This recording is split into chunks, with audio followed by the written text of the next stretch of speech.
lam yalid wa lam yulad wa lam yakul lahu kufuwan ahad.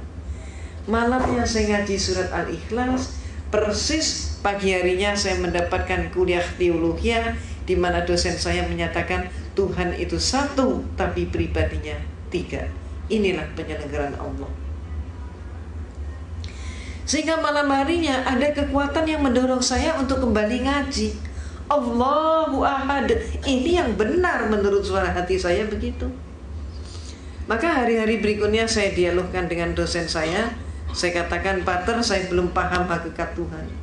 Maka kemudian dosen saya pun bertanya, bagaimana mungkin seorang biarawati tidak paham hakikat Tuhan? Kaget sekali dia. Maka dia pun maju ke papan tulis, menggambar sebuah segitiga sama sisi. AB sama dengan BC sama dengan CA. Saya ditanya, segitiga ini berapa? 1. Sisinya berapa? 3.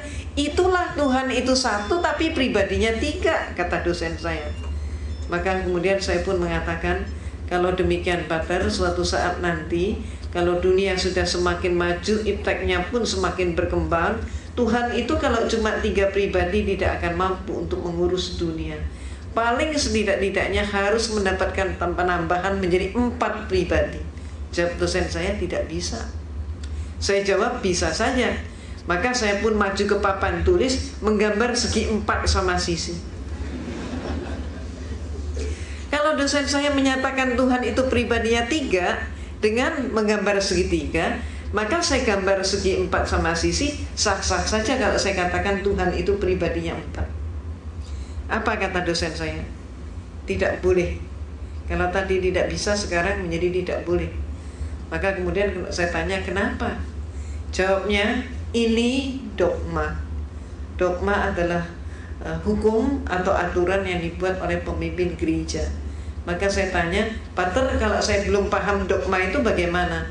Dia mengatakan, Anda paham atau tidak, terima saja, telan saja, dan jangan dipertanyakan. Kalau Anda bertanya, kalau Anda ragu, hukumnya dosa. Walaupun saya sudah dijawab seperti itu, tapi malam hari ada keinginan yang demikian kuat untuk kembali mengkaji Al-Quran.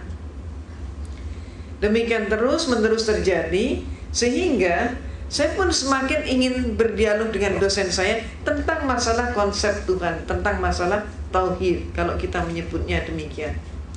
Maka antara lain saya pernah bertanya, Pater, yang buat meja ini siapa? Saya pernah bertanya begitu. Maka kemudian dosen saya nampak dia menangkap ada sesuatu yang lain di balik pertanyaan saya.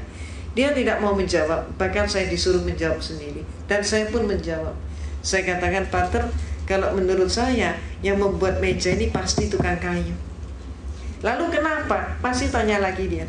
Saya jawab, kalau menurut saya meja ini walaupun dibuatnya setahun yang lalu, sampai 100 tahun kemudian meja ini tetap meja, tidak berubah menjadi tukang kayu, dan tidak ada satupun meja yang mampu mengubah dirinya menjadi tukang kayu. Tukang kayu tidak boleh dipersamakan dengan meja. Maka dia pun bertanya, apa maksud Anda?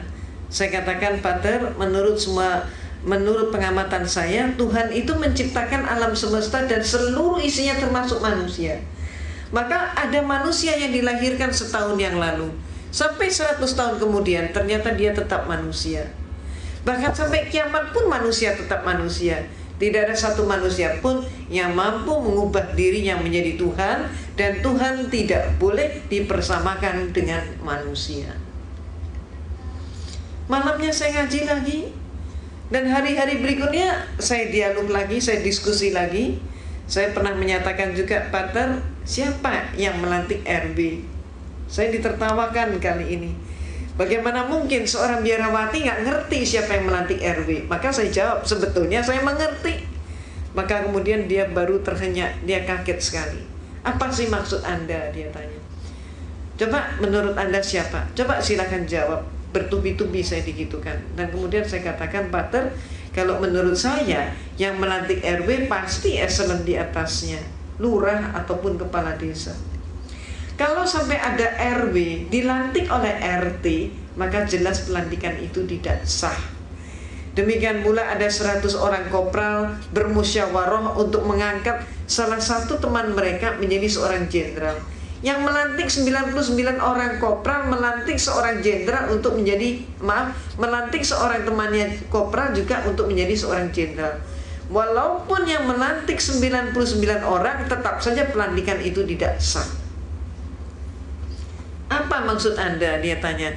Maka saya katakan, Pater, menurut pengamatan saya, Tuhan itu menciptakan alam semesta dan seluruh isinya termasuk manusia. Manusia hakikatnya sebagai hamba Tuhan. Maka kalau ada manusia melantik sesamanya manusia menjadi Tuhan, jelas pelantikan itu tidak sah. Malamnya saya ngaji lagi, terus seperti itu. Dan kemudian saya diskusi lagi, sampai pada klimaksnya saya bertanya tentang sejarah gereja. Saya katakan, Pater, menurut semua literatur yang saya pelajari dan kuliah yang saya terima, Yesus yang oleh umat Islam disebut Nabi Isa alaihissalam, ternyata Yesus itu untuk pertama kalinya dilantik menjadi seorang Tuhan. Peristiwa itu baru terjadi pada tahun 325 Masehi. Jadi sebelum tahun 325 Masehi, Yesus belum jadi Tuhan. Yang melantik Yesus jadi Tuhan siapa? Yang melantik Yesus jadi Tuhan adalah seorang raja Romawi, yaitu Konstantin. Pelantikannya terjadi dalam rangka sebuah konsili.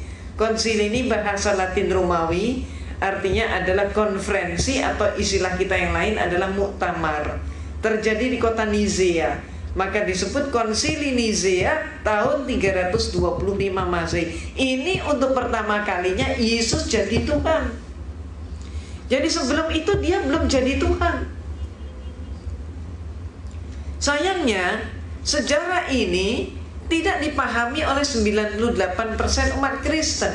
Walaupun sejarah ini ada di dalam buku-buku mereka. Cuman dengan sengaja pemimpin-pemimpin gereja menutup sejarah tersebut agar supaya umatnya tetap tidak tahu. Kenapa? Kalau sampai umatnya tahu, umatnya akan terguncang sekali kalau mengetahui Yesus diproses dari manusia menjadi Tuhan, dan yang melantik adalah seorang manusia. Maaf, keadaan yang terjadi di tanah air kita, Kristennya sendiri juga nggak ngerti konsep ketuhanan Yesus, tidak tahu sejarahnya. Mereka kemudian menyerang kita umat Islam dengan program kristenisasi dan pemurtadan, sedangkan kita umat Islam juga sayangnya gak tahu sejarah itu. Itu sebabnya apa yang saya informasikan ini termasuk menjadi bekal dakwah kita. Kalau ada serangan, katakanlah yang hak itu hak, yang batil itu batil. Sejarah ini perlu diungkap. Nah, Ibu dan Bapak yang dirahmati oleh Allah, maaf saya berbicaranya terlalu cepat nggak? Nggak apa-apa ya, karena kan berburu dengan, maaf, berburu membuat efisien waktu. Kok malah ditaruh di atas meja?